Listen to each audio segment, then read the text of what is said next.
I'm thinking that these Fulanis really want to take over Nigeria.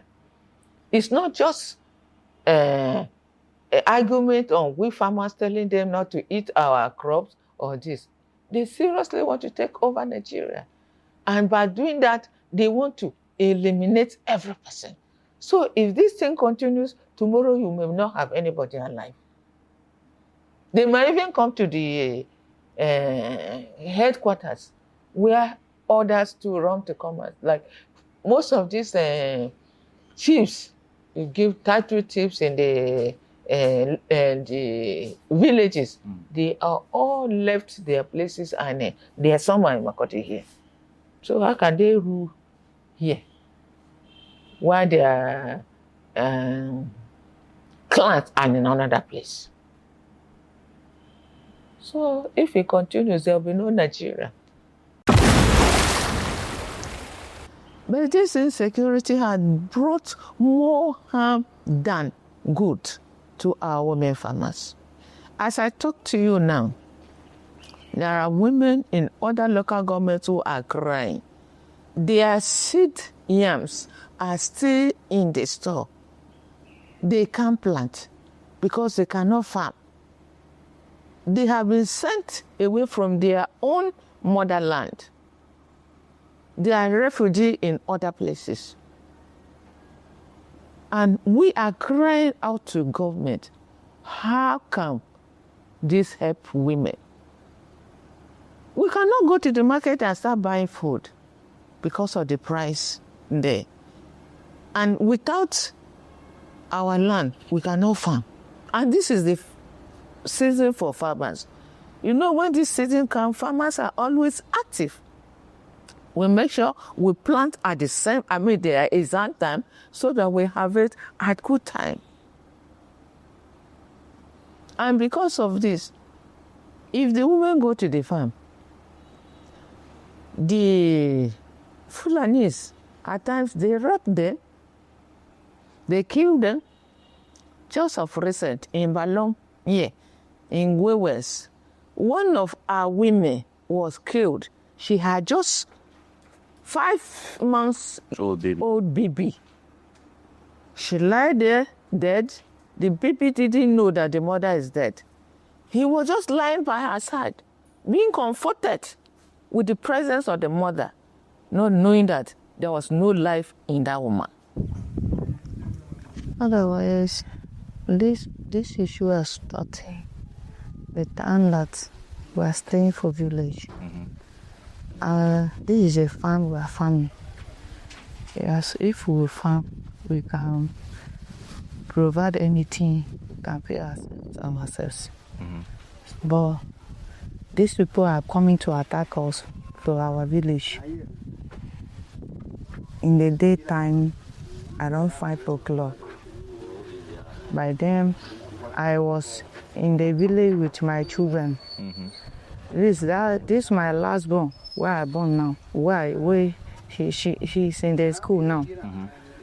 That day, now from back, I back her to be taken away to my running, for that matter. And I thank God as He guided us for that day with our life.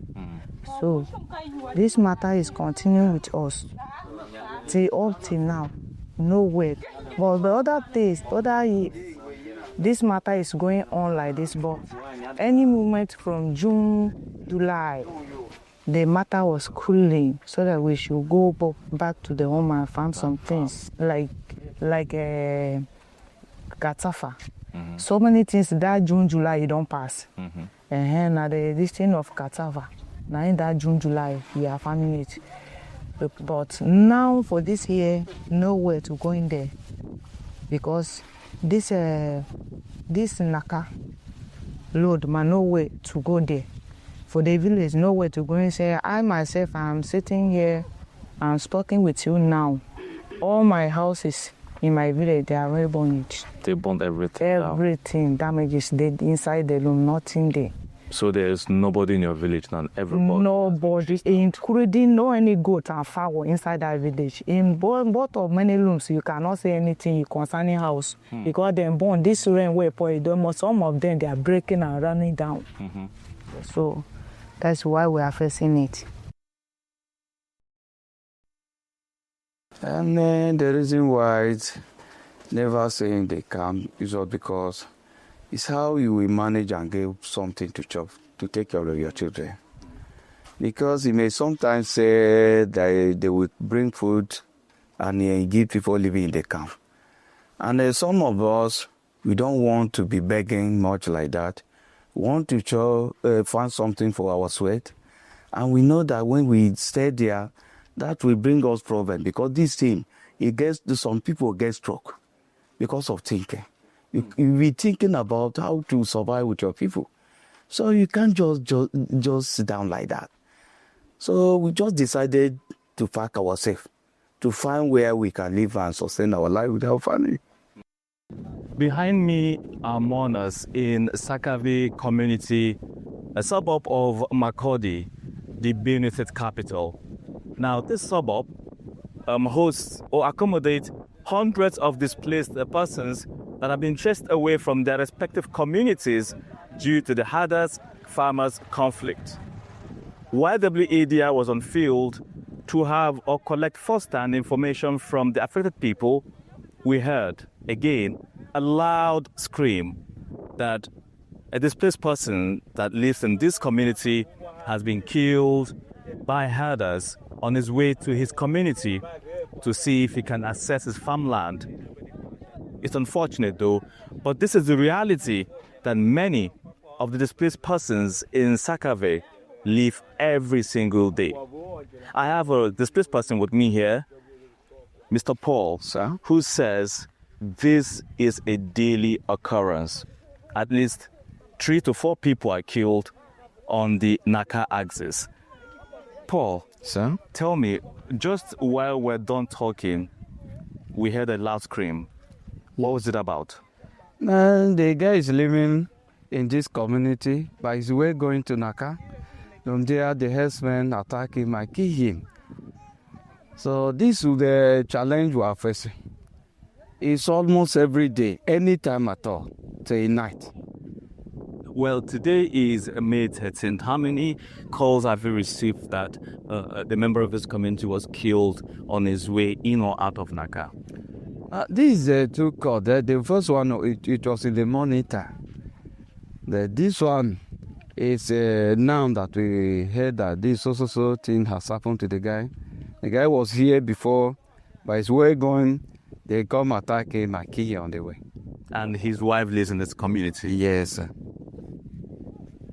And so how does this affect the psychology or the emotional well-being of people like you and those behind you who were all chased away from your communities by herders? In this case, we don't have anything to do. We are just sitting. And anything we are hoping to God. And the government, the city government, it can help us. We don't have anything to do than to run away. We already run away from that community, and some of our parents, they are there. We have to see them. But when you want to see them from there, they will attack you. Now, but Paul, if I understand clearly, where the attack happened, where this man was killed, is not far away from where we are standing now, you and I. Do you have any fear that it may approach or get to this community where we are today? And that one we cannot talk, because we're in God's control, we got hand. We cannot say they can come here and whatever. And the fact of this matter, say this is civilian administration, that the ones controlling anything. And you cannot bring any aggregation that this is also what is happening. It can affect you. You understand me? For your own personal safety and security, actually, you have to mind what you say and wait on the government to make or take all actions. that is it. Thank you very much, Paul. Thank you too, sir. Well, there you go. Paul is one of many displaced persons from several communities affected by farmers' herders conflict right here in Benue State, north central Nigeria. Behind me, they are all mourning. They woke up this morning to a beautiful, promising day, a beautiful start. No, but that was not the reality, because a first case come this morning that a member of this community has been killed. Hours later, a second call of another member being killed. The question remains, when will it end? There is a national and state emergency offices. And periodically, the emergency offices used to provide relief materials to these people. But it is not enough because there are families and very big families. So the materials that come from the emergency offices are never enough at all. You know, what is yours is bigger than what is given you at hands. So the land that has been taken over by the Fulanis and freely grazing there is bigger than where our people are staying in the IDP camps. So they are not always comfortable at the IDP camp. If you visit the IDP camp, you look at the type of tents they live in. These makeshift tents, they live like animals. Actually, it's not good to keep humans, reasonable people in such makeshift tents. And because of the number and the relief that comes is poor, it cannot even go around enough. So not even everybody is there at the IDP camps. Majority are just squatting with the other friends and families. So no, yeah, but you were just telling me now that indeed you are a displaced person from which local government? Guma. A year to council. Okay. So what year did it happen? Was it just recent or years ago? No, from years ago. But now that you see here operating, because we go for us, because it's something of March, like 14, and the state push us. March 14, just 2 months ago. 2 months. You went to your local government area. Yes. So that you prepare for this harvest season. Yes. But again, the state push you. Who are these people? The flag. Wow. And behind you is this the family. So at least you survived the attack and you were able to escape intact. But would you say that some people were killed in the community? Yes, they killed my people. Even for that my Italy house, they killed almost 3 people, 2 females and 1 man. Just this year? Yes, this year. March. Yes. Wow. So the land you are farming on now, does it belong to you? Are you farming for somebody or you are farming for yourself? No, now somebody gave me. I come back in. So now he gave me this Nana so just here to be happy. As you see the bush. Yes. There's no way to buy chemicals. I just planted just like that. So now from there now I carried small hole now at the east. From where to where? From that roadside? Yeah, from that roadside. Down to that other end? Yes, as you see the bush, yes. People where they are indigenous, then they get money. You see, I've been impressed with chemical. So me, I don't have too much. I just planted it like that. So from that now I carry the small hole now the bush to weed up. So what is your appeal to the government? Some of us were not true to this thing, so we cannot. At times they will say they are doing something about it. At times, but our problem is to go back because we don't have anything to do with Fulani. We know the fight with them. Now then, they cause the whole problem. If now, as I'm talking to you here, they will say they are calling back to school. We ought to make us go back to village. I will carry my go school because in our community, that our forest, there are some things we can do inside ground. I will go come out and my feet chop. Survive your life till your thing go down. So that one doesn't. But the struggle is double. But now here, I'm not gonna lie you, the way I suffer with my family is not small. As you see as I mature, without if I not find job, we know what's up with my people. I cannot look to somebody something like that and go and pick it. How I can't go and pick it? They don't have can't. The problem actually started in Benue in February 2013 when you had the Agatu attacks, the Agatu killings. It started from there. Scores were killed February 2013.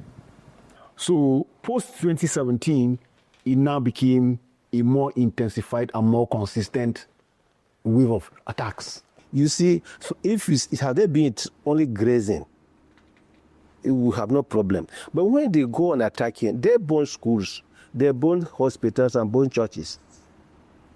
What does this connect with issue of land and grazing issue? Growing up as a child, I observed that we used to have Fulanis around us who move with their cattle. And there was this traditional ways of resolving issues that has to do with either your cattle have trespassed onto a farmer's piece of land, eating his crops. There were traditional ways of settling these issues without them escalating. However, we have witnessed a chain of events entirely, that today it is not as, friendly as it used to be. And unfortunately, we have a law in Benue State that is against open grazing, but that law is not respected by the elders. And unfortunately, it seems that we see little or no commitment on the part of government in giving effect to that law in terms of effecting arrest and trying people who violate that law, because there are a lot of sanctions under that law. July to October. So government say after October of 2016, there should be no more open grazing in Benue. If you want to graze, you have to set up a ranch. So there was an they call it open grazing prohibition law. So by October of that year, the law came into force, where the governor said, the then governor, Mr. Samuel Otom, set up a livestock protection guard. So the job of the livestock protection guard then was to go around the state, keep a surveillance to ensure that the law was observed strictly. Violators will be sanctioned. And violators to be sanctioned. And of course, that's what they were doing. So between October and December, there was a relative peace of 2016. Then, January 1st, 2017, there was massive attack on the night of that New Year Day. Sometime in 2017, it became more difficult. Herders and farmers' conflict grew from dialogue in community to attacks in villages. In Logo, in Guma, in Gwe West, three local governments experienced sporadic attack. It was like it was a coordinated attack that happened at the same time in these three locations, and several people died. Hundreds of people died. And if you could recall, there was even a mass burial that happened at that time. So from that point on, from that January 1st massacre, from then up to today, up to last year now as we speak, there has been waves and waves and waves and waves of attacks. People started coming in and attacking farmers in their villages. Sometimes farmers, criminals amongst the farmers to go to rustle cattle, and it started going out of hand gradually. And so the problem became too much for the state government. Mm-hmm. Then that brought about the open grazing prohibition law, which says if you have cattle, if you have goats, if you have any animal that could be destructive, ranch them. Resistance to this law created more problems. Some herders say, if we ranch our cattle, it becomes difficult for them to feed and all of that. Government started engaging farmers, engaging herders to have a better understanding of what their challenges were and how the government can come in to solve these problems. It has affected my business because sometimes I've cultivated rice and I couldn't go back to the rice farm to harvest because those areas were first overrun by these herders. My rice was eaten up by the cattle. What will I do? It was a major loss. So the crises are there, and like I said, it's multidimensional, the issues. And these herders come in seasonally. Most times is when we are planting. When we are about to go to the farms, we'll discover that the attacks takes, a higher dimension. You have them happening more often. Then when it is time for harvest, you see the attacks happening more. So you discover that you find more of the attacks happening now that people are about to go to the farms. Then towards the end of the year, there will be a short break, maybe for 6 months. Towards the end of the year, when it's harvest, you see the attacks we continue. Before we started this recording, a friend of mine was calling me from Jos. She was in Jos. She's Birom, but she had to relocate because of that. So starting again was not easy for her. I think as we speak, she's not yet very balanced. Growing up in a place, taking roads, and you have to leave to start again. Even before as we speak, a lot of businesses have closed down. Already.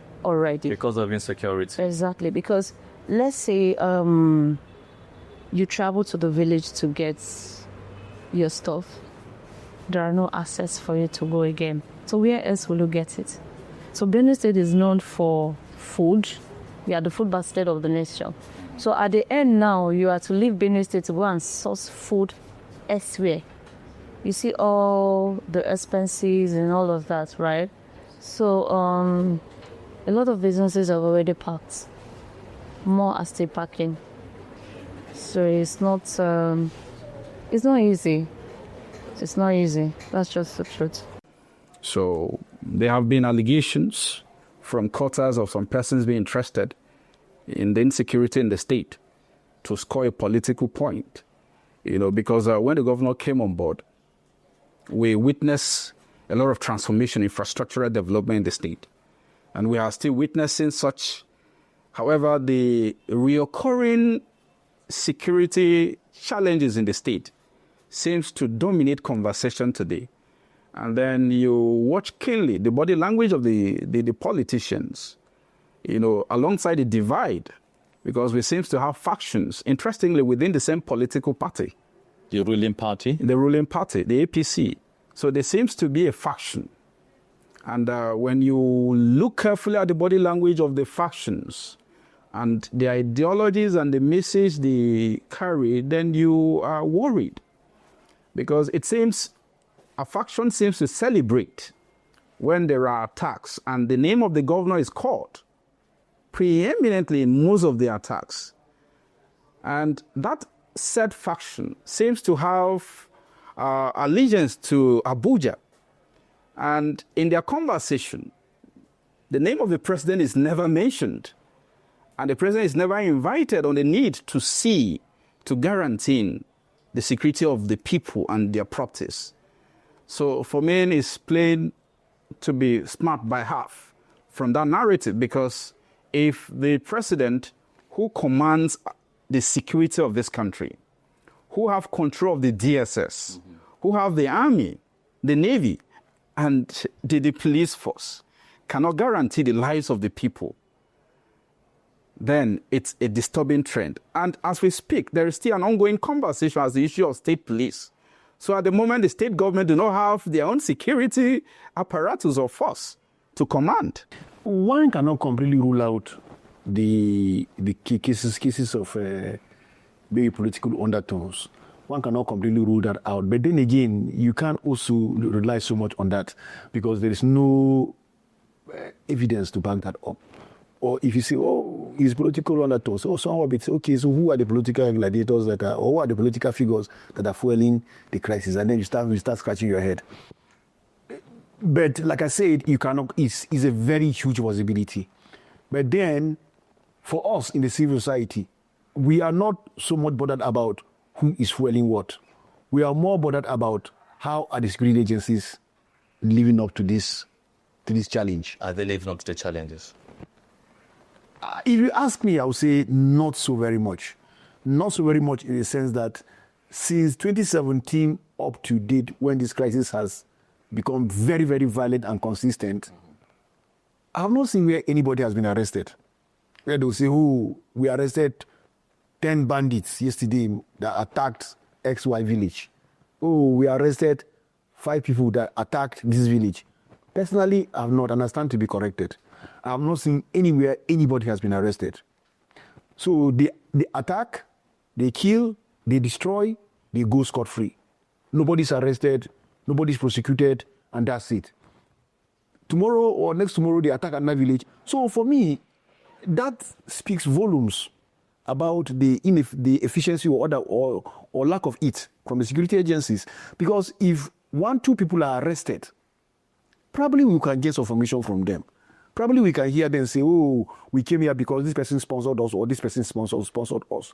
But we never, like I said, personally, for me, I have never seen where perpetrators have been arrested, where they say, oh, people that attacked this village were arrested. I have never seen.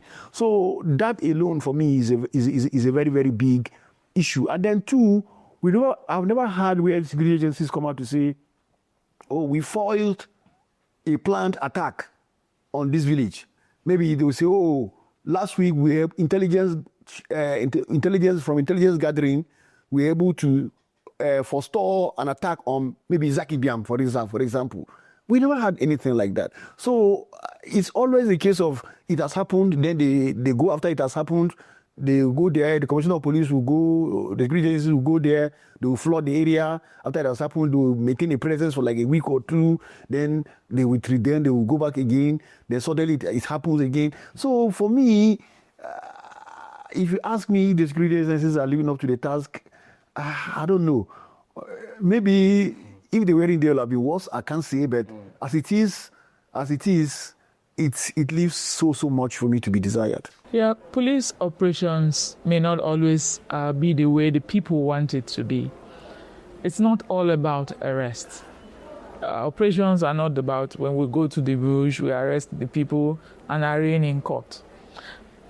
These kind of operations may take a different face.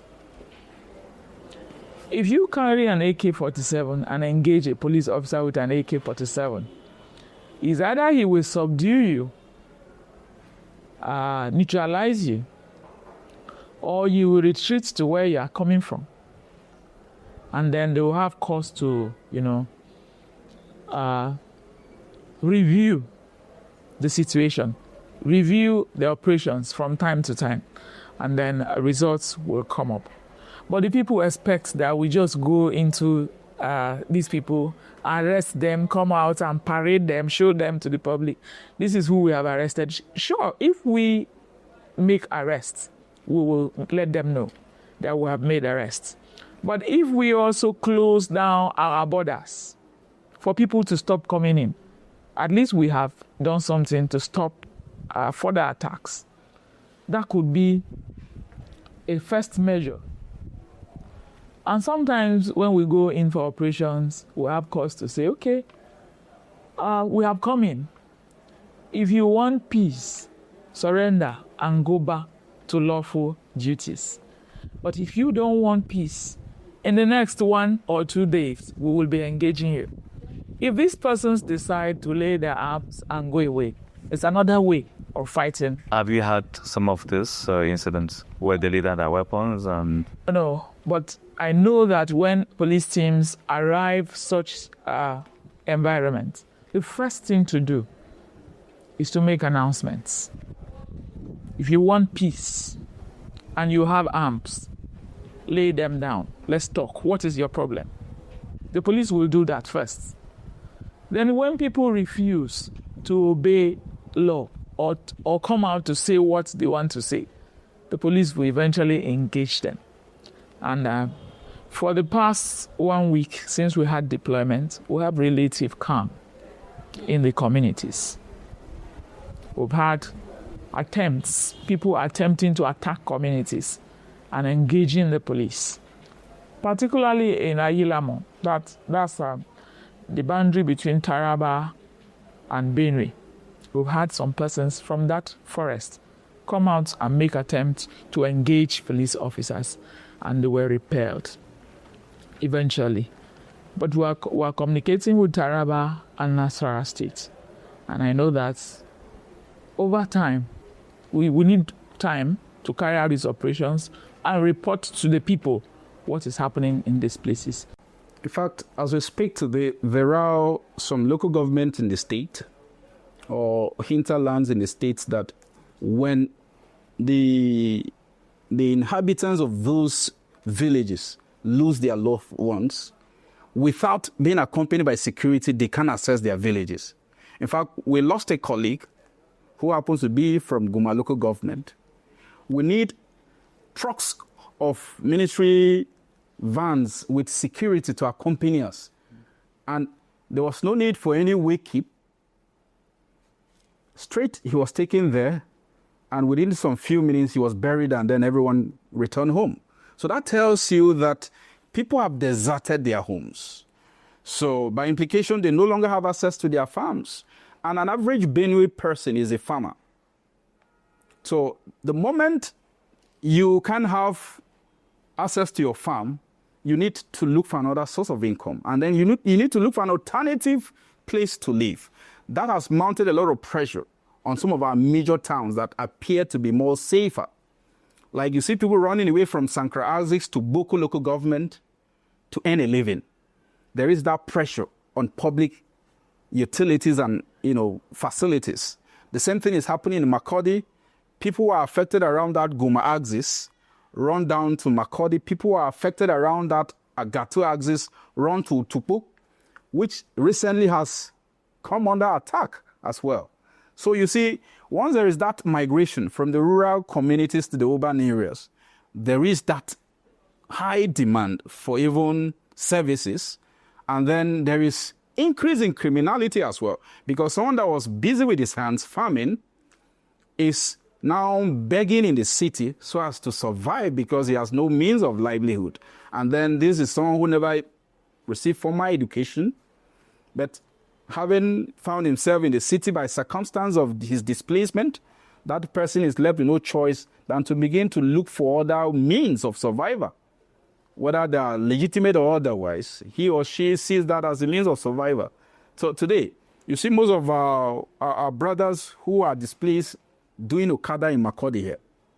Some of us cannot even access some of the local governments in Benue, and you don't even feel safe traveling there. It's even a risky decision to even travel to some of these areas that are worst hit by insecurity in the state. So the effect of that, it has affected the economic development of the state. And Benue is fast losing its food basket status that is known for. The prices go up. We have issues of food insecurity now, food insufficiency. And if you look at the underlying factors, apart from the many issues of GMOs being in the market that will move from our traditional seeds and usage of GMOs, you discover that most of those effects of food insufficiency, food insecurity are related to these issues of herdsmen. Because Budbu farmers, most of them are the ones that are hacked down and killed. You discover that, okay, that farmer that was killed maybe was producing 10 bags of rice. What happened? Because he's killed, 10 bags of rice are not in the market for people to purchase. So the number of farmers are plummeting. That's why I mentioned the issue of technology earlier. We are still trying to get to mechanize our farming. We are still doing manual farming, and those that are to give us the workforce, the laborers, are being plummeted by issues of herdsmen killings. But I want to make this point. When we talk of attacks by, terrorist attacks by herdsmen and the rest, our people over the years, in fact for centuries, have been living peacefully with headsmen who come from the north, the Fulani headsmen, come to our communities. People actually go to their settlements to buy, fura, nulu, and all these things, interact with them. They stay for a period of time. Their cattle do not go to anybody's farm, to destroy their crops or anything. There was peace and respect for each other. And even when there was a problem, they had a kind of mechanism, a local resolution mechanism, where the chiefs and the leaders of the Fulanis will sit down and resolve the issue. So what happened to this mechanism? What happened is that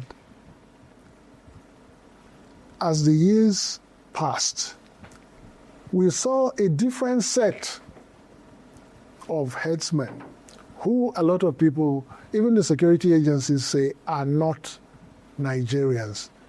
These ones come armed with AK-47s. The headsmen that we used to know never carried a single automatic weapon. In fact, they never carried guns. You saw them with their sticks, with their knives, with their whatever, their swords, but never a gun.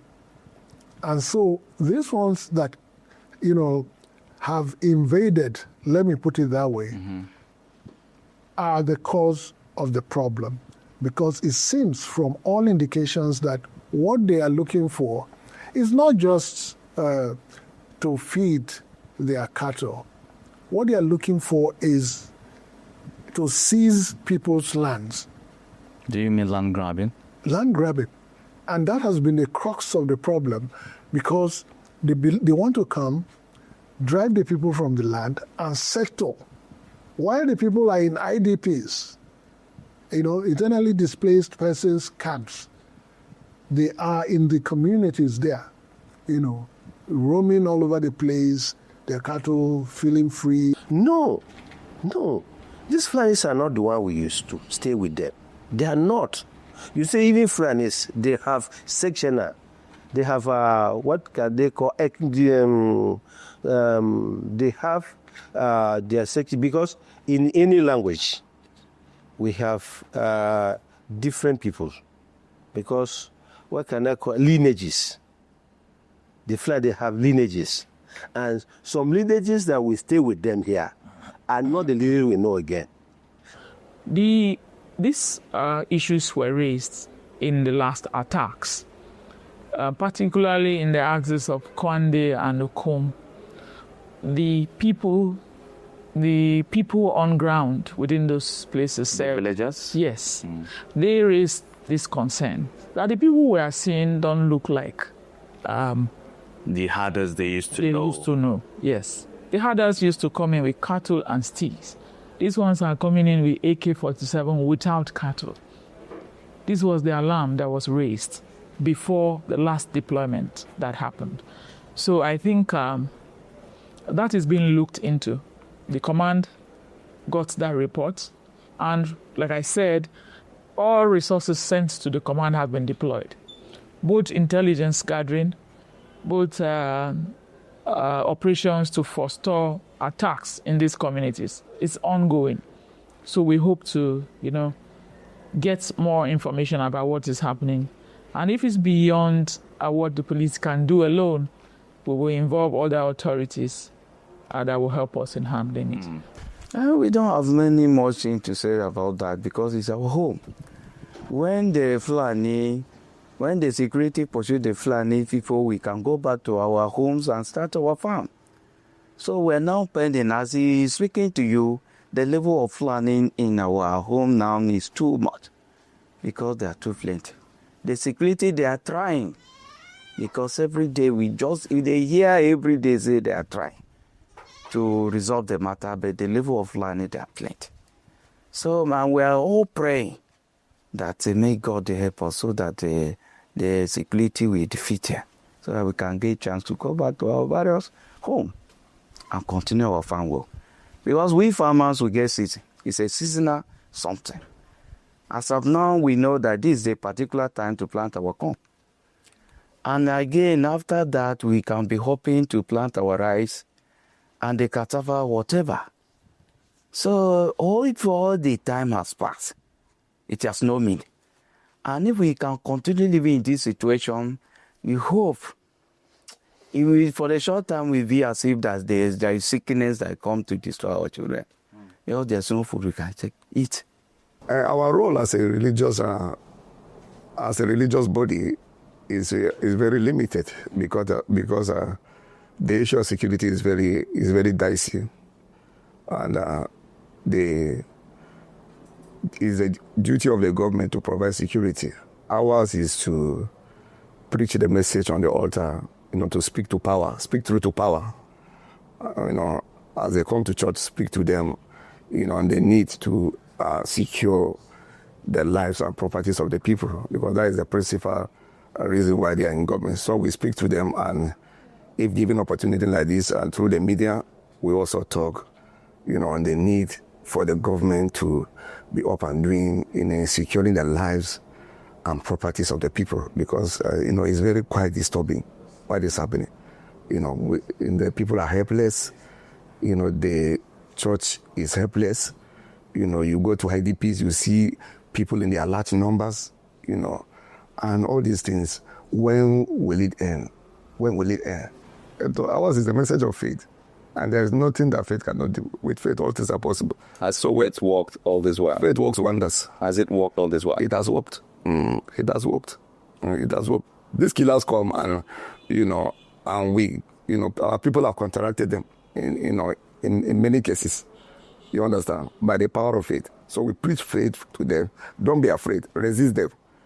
And since the government cannot protect, they protect by the power of God. You know what I mean? And God has helped us. It has helped us in many instances. You know what I mean? And my last question, has the religious community also contributed in terms of welfare and social support or care for victims? So many times. We have IDPs. We have many people at the IDPs come, and we, time and again, we visit them with relief materials. Many of them also visit us to partake in some of our churches services, and we identify them and provide succor for them, financial succor, clothing, beddings, toiletries, and many of such. The church have many ministries, have been up and doing, providing these relief materials to them, because they are part of us and we can't leave them. We can't leave them. So we have to help out. While the government is playing its part too, the church too cannot relent.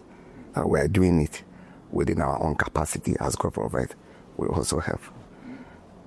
My last question to Pastor Petrus, tell us, as the government strategizes with partners to overcome the security challenge, what must be the central message to all stakeholders, to be the person or be the military or civilians, be that person a man or woman, a child or an adult? What should be the collective central theme in tackling or maneuvering the current security hurdle that Benue State faces? So the whole issue is let's all hands be on deck, both the politicians and the security personnel, and also the media. Let every hand be on deck, because the issue of security is everybody's business, and there should not be compromise. There should not be compromise, either in terms of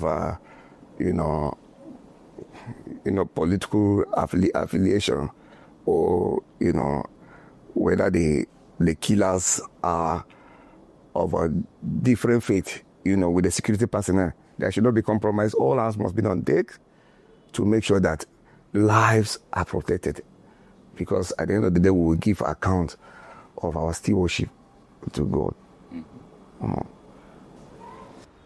So the relief is coming, but it's not enough. So what government is doing has never done enough. More needs to be done. And of course, most importantly, for these people to go back to their homeland and begin to live their life they were living before. I think that will be better than continue to stay in the camps looking up for relief materials. And unfortunately, we seem not to see more of the intervention from the federal government. Because as a lawyer, I know as a fact that the chief security officer status associated with the governor is just a name. The man that commands the security apparatus of this country is the president, who is the commanding officer of the Nigerian Armed Forces. So any deployment of even the ordinary commissioner of police to a state is controlled by Abuja. So as a governor, you're just there, in name as the chief security officer of the state. So when most of these attacks happen, in fact, recently, what happened around the Sankara axis, there were even information prior to these attacks. There were even warnings ahead of these attacks. Well, looking at what is happening so far, you can easily tell or say that they're trying their best in trying to, because just like human, even when you do not know someone and something happens to the person, you feel it. Talk more of you being in a position to stop a thing, right? So I think what they should do, they can do more. Go back to the grassroots, see how best they can help. Because if the masses are not resting, they're not having peace of mind, I don't think the governor of the states will go to bed and sleep. I don't think his cabinet will go to bed and sleep. So more work should be done by going to the grassroots. Sometimes there are certain areas, certain things that when done, or there are persons they need, if it means we need help, right? So those areas, those agencies, those places that we think or they think they can get help from. Now is not a time to use this situation to do politics. It's just the truth. I'm not a politician, I'm a business person. I have never done politics in my life. Even if I would do politics, not now, right? So I am not standing in for anybody or against anybody, but let the truth be told. Let's keep politics aside and do what is right to save lives. But as I speak, the command has deployed so many police officers across the states.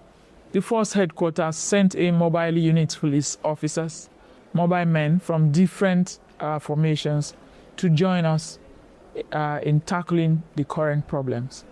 I believe that this is an immediate approach. There is to handle what the sudden rise in attack.